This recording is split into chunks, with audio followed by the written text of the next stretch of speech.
So we are democratising the economy.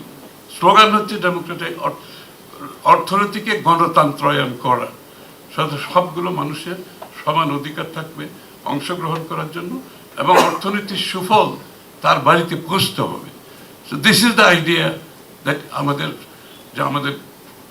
যে philosophy, আমাদের যে দর্শন বাজেটের এর মধ্যে আছে। আর এর মধ্যে যারা শিল্পপতিরা আছেন, যারা সরকারকে যেই করের মাধ্যমে সরকার দেশ পরিচালনা করে, তাদেরকে আমরা প্রোটেক্ট করতে হবে।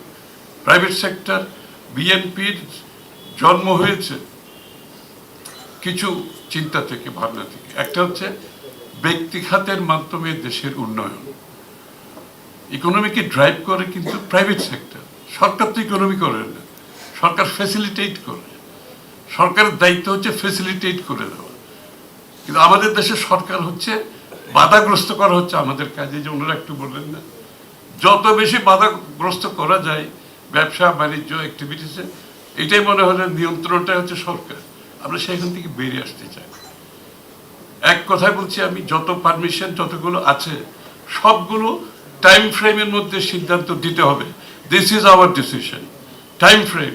আলম চৌধুরী সাহেব বলছেন ওনার কি মিউটেশনে, আরেকজন বলবে আমার লাইসেন্সে, আরেকজন বলবে আমার ইলেকট্রিক বিল দিতে, আরেকজন বলবে আমার পাসপোর্ট দিতে।